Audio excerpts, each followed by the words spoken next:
അതിജീവിതയ്ക്കൊപ്പം എന്നുള്ളതാണ്, അവൾക്കൊപ്പം എന്നുള്ളതാണ് റിപ്പോർട്ടർ ടിവിയുടെ എക്കാലത്തെയും നിലപാട്. കൊച്ചിയിൽ നടി ആക്രമിക്കപ്പെട്ട കേസിലെ പീഡന ദൃശ്യങ്ങളടങ്ങി മെമ്മറി കാർഡ് നിയമവിരുദ്ധമായി പരിശോധിക്കപ്പെട്ടെന്ന വാർത്ത ഞെട്ടലോടെയാണ് രാജ്യം തന്നെ കേട്ടത്. ഫോറൻസിക് അനാലിസിസ് റിപ്പോർട്ട് അടിസ്ഥാനമാക്കി 2022 ഫെബ്രുവരി 4-നാണ് റിപ്പോർട്ടർ ഈ വാർത്ത പുറത്തുവിടുന്നത്. അതിജീവിതയുടെ പോരാട്ടത്തിനൊടുവിൽ ഹൈക്കോടതി ഇടപെടൽ ഉണ്ടായെങ്കിലും നീതി ലഭിച്ചിട്ടില്ലെന്നാണ് അതിജീവിതയുടെ പരാതി. അത് വാസ്തവമാണ്. 2 നാളുകൾക്കപ്പുറം നടി ആക്രമിക്കപ്പെട്ട കേസിൽ വിധി പറയുമ്പോഴും മെമ്മറി കാർഡിലെ നിയമവിരുദ്ധ പരിശോധനയിൽ തുടർ നടപടികൾ പാതി വഴിയിലാണ്. അവൾക്ക് വേണം നീതി.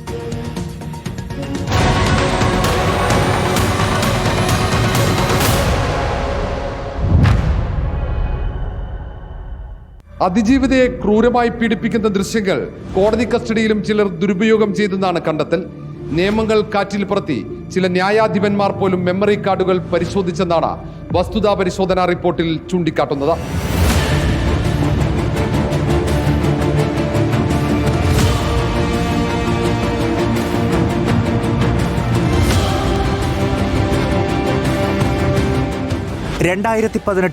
ജനുവരി 9 രാത്രി 9:58 പീഡന ദൃശ്യങ്ങളടങ്ങിയ മെമ്മറി കാർഡിലെ ആദ്യ നിയമവിരുദ്ധ പരിശോധന.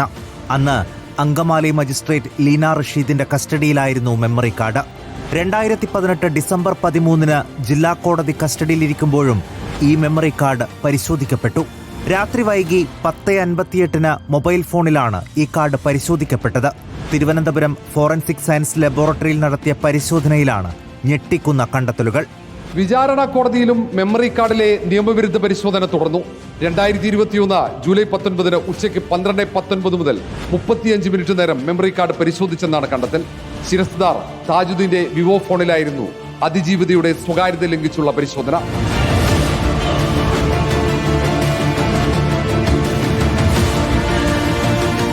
ഹൃദയവേദനയോടെ അതിജീവിത നടത്തിയ പോരാട്ടത്തിനൊടുവിൽ ഹൈക്കോടതിയാണ് വസ്തുതാ പരിശോധനയ്ക്ക് നിർദ്ദേശം നൽകിയത്. അതിജീവിതയുടെ സ്വകാര്യത ഹനിക്കപ്പെട്ടെന്നായിരുന്നു ഹൈക്കോടതിയുടെ നിരീക്ഷണം. ഭരണഘടനാപരമായ അവകാശങ്ങൾ സംരക്ഷിക്കുന്നതിൽ കോടതിക്ക് വീഴ്ച പറ്റിയെന്ന സ്വയം വിമർശനവും വിധിയിലുണ്ട്.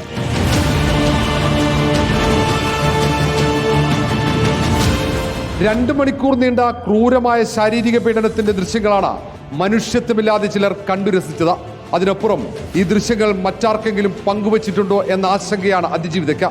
ഇത് കണ്ടെത്തണമെങ്കിൽ വിശദമായ ഒരു അന്വേഷണം അനിവാര്യമാണ്. Reporter R Roshipal, in reporter, Thiruvananthapuram. Roshi നമുക്കൊപ്പമുണ്ട്. റോഷി, 3-ാം നാൾ ആ വിധി വരും. ആ വിധി വരുമ്പോഴും വിധി വരാതെ ഇപ്പോഴും നീതി പാതി വഴിയിൽ കിടക്കുന്ന ഒരു കേസാണ് അതിജീവിതയുടെ ഈ സ്വകാര്യ ദൃശ്യങ്ങളടങ്ങിയ മെമ്മറി കാർഡ് അനധികൃതമായി പരിശോധിച്ചത്. അക്കാര്യത്തിലും താമസിയാതൊരു നടപടി ഉണ്ടാകുമോ? നമ്മൾ പ്രതീക്ഷയോടെ കാത്തിരിക്കുകയല്ലേ റോഷി?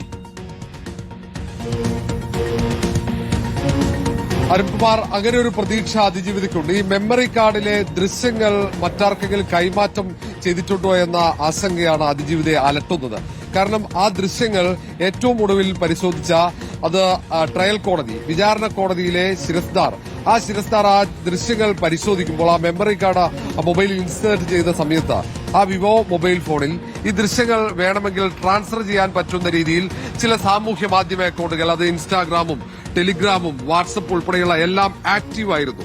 അത് ഇന്റർനെറ്റുമായി ബന്ധപ്പെടുത്തിയിരുന്നു. ആ സമയത്ത് അത് ഒരു സംശയം ജനിപ്പിക്കുന്ന കാര്യമാണ്. അതുകൊണ്ടാണ് അതിജീവിത കൃത്യമായി പറഞ്ഞത്, ഒരു പോലീസ് അന്വേഷണം ഇതിൽ അനിവാര്യമാണ്. ഏതെങ്കിലും തരത്തിൽ ഇത് കൈമാറ്റം ചെയ്യപ്പെട്ടുണ്ടോ എന്നതാണ് ഭയം. കാരണം പിന്നീട് ആ മൊബൈൽ ഫോൺ എവിടെയെന്ന ചോദ്യത്തിന് ശിരസ്ദാർ നൽകിയ മറുപടി അത് യാത്രയിൽ നഷ്ടമായതാണ്. പക്ഷേ യാത്രയിൽ ആ മൊബൈൽ ഫോൺ നഷ്ടമായെങ്കിൽ എന്തുകൊണ്ട് പരാതി നൽകിയില്ല എന്നൊരു ചോദ്യമുണ്ടായിരുന്നു. ആ ചോദ്യത്തിന് ശിരസ്ദാർക്ക് കൃത്യമായി ഉത്തരം നൽകാൻ സാധിച്ചില്ല എന്നാണ് അറിയാൻ കഴിയുന്നത്. ഏതായാലും ഇതിൽ ദൃശ്യങ്ങൾ പുറത്തേക്ക് പോയോ എന്നതാണ് ഏറ്റവും പ്രധാനപ്പെട്ടത്. കോടതി തന്നെ, ഹൈക്കോടതി തന്നെ കൃത്യമായി അത് നിരീക്ഷിച്ചിട്ടുണ്ട്. ഹൈക്കോടതിയുടെ വിധിപ്പകർപ്പിൽ അത് പറയുന്നുമുണ്ട്. ഏതായാലും ആ കാര്യത്തിൽ കൂടി ആ പെൺകുട്ടിക്ക് നീതി ലഭിക്കേണ്ടതുണ്ട്. ആ നിയമ പോരാട്ടത്തിലേക്ക് പിന്നീട് ആ പെൺകുട്ടി കടക്കുമെന്ന സൂചനകളുണ്ട്. ഈ കേസിൽ വിധി 8-ാം തീയതി പുറത്തു വന്നു കഴിഞ്ഞാൽ തൊട്ടു പിന്നാലെ തന്നെ ഈ ദൃശ്യങ്ങൾ അടങ്ങിയ മെമ്മറി കാർഡിൽ നടന്ന നിയമവിരുദ്ധ പരിശോധനയുമായി ബന്ധപ്പെട്ട പോരാട്ടത്തിലേക്ക് ആ യുവതി അതിജീവിത കടക്കും എന്ന് തന്നെയാണ് അറിയാൻ കഴിയുന്നത്. Arunkumar, thank you Roshi. ഈ 3 നാൾ മാത്രമേ ഉള്ളൂ. നമ്മൾ അവർക്കൊപ്പം തന്നെ നിൽക്കുന്നു, അവൾക്കൊപ്പം തന്നെ നിൽക്കുന്നു. ഇപ്പോഴും ഈ നിമിഷവും, എല്ലാ നിമിഷവും വരും നിമിഷങ്ങളിൽ